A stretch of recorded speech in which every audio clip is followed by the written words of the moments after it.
Friends எல்லாருக்கும் வணக்கம். என்னடா இன்றைக்கி வந்து பார்த்திங்கன்னா வெறும் சாதத்தை வச்சு பேசிகிட்டு இருக்கனே அப்படின்னு நினைக்காதீங்க. இன்றைக்கி வந்து ஹோட்டல் ஸ்டைலில் உங்களுக்காக ரொம்ப குயிக்காக செய்கிற மாதிரி ஒரு தயிர் சாதம் செஞ்சு காமிக்க போகிறேன். இந்த தயிர் சாதம் வந்து நீங்கள் லஞ்சுக்கும் பேக் பண்ணிக்கலாம். குழந்தைகளுக்கெல்லாம் நீங்கள் இது மாதிரி செஞ்சு கொடுத்தீங்கன்னா ரொம்ப விரும்பி சாப்பிடுவாங்க. எவ்வளவோ வெரைட்டி ஆஃப் தயிர் சாதம் நீங்கள் ட்ரை பண்ணியிருப்பீங்க. நான் சொல்கிற இந்த மெத்தடில் ஒரு தடவை செஞ்சு பாருங்கள், சூப்பராக இருக்கும். அண்ட் இது செய்கிறது ரொம்ப ஈஸி.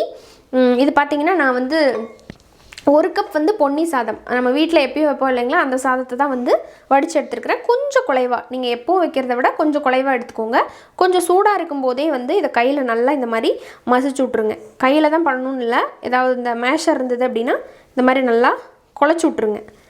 சாதம் வந்து கொஞ்சம் குழஞ்ச மாதிரி இருந்தால் தான் நல்லாயிருக்கும் இல்லைங்களா, அதனால் இந்த மாதிரி பண்ணிக்கலாம். இது வந்து கொஞ்சம் ஆறிடுச்சு, நல்லா கை பொறுக்கிற சூட்டில் தான் இருக்குது, அதனால் நான் இப்போ மசிக்கிறேன்.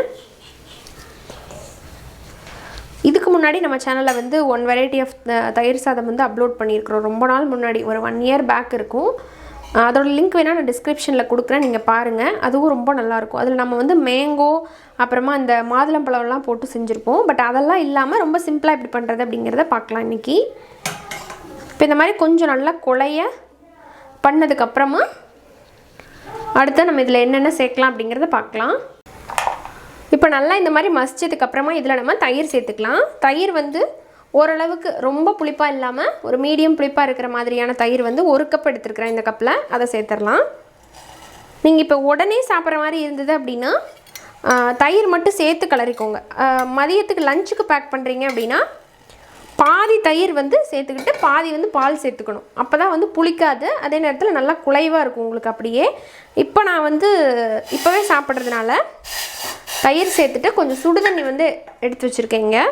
இதை நல்லா மிக்ஸ் பண்ணிவிட்டு நல்லா கொலன்னு கன்சிஸ்டன்சி வர்றதுக்கு நம்ம கொஞ்சம் கொஞ்சமாக சுடுதண்ணி சேர்த்து பிசைஞ்சுக்க போகிறோம். இப்போ இதை கலந்துக்கலாம்.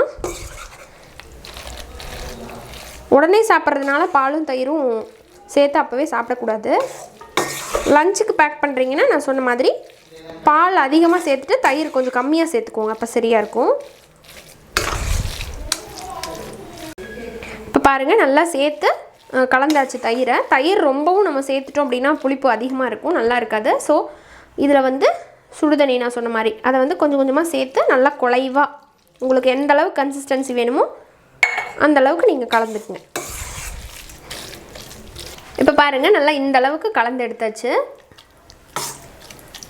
இப்போ அடுத்ததாக இதில் இந்த சாதத்துக்கு தேவையான அளவுக்கு உப்பு சேர்த்துக்கலாம்.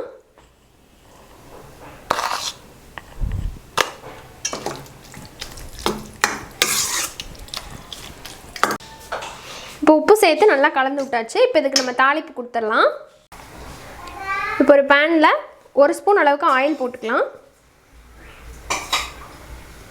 ஆயில் சூடாகட்டும். அடுத்ததாக இதில் 1 டீஸ்பூன் அளவுக்கு கடுகு,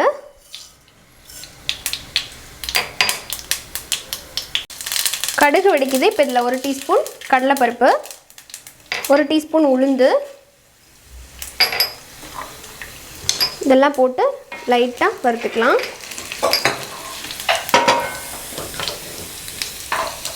இதே எண்ணெயில் வந்து ஒரு 1/4 டீஸ்பூன் அளவுக்கு பெருங்காயத்தூள் சேர்த்துக்கலாம்.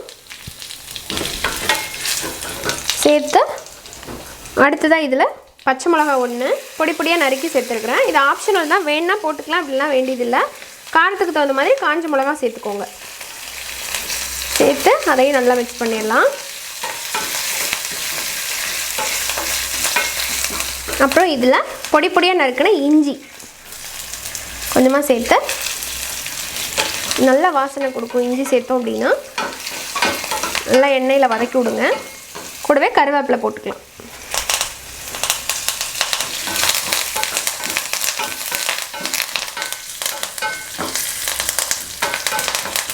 இதெல்லாம் நல்லா வறுபட்டதுக்கப்புறமா கடைசியாக கொஞ்சம் மல்லித்தலையை போட்டு லைட்டாக ஒரு வதக்கிட்டு நம்ம ஃப்ளேமை ஆஃப் பண்ணிடலாம்.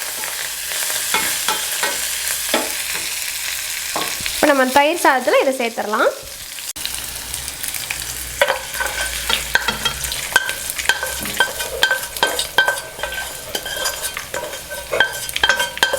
இப்போ இதை நல்லா மிக்ஸ் பண்ணிடலாம்.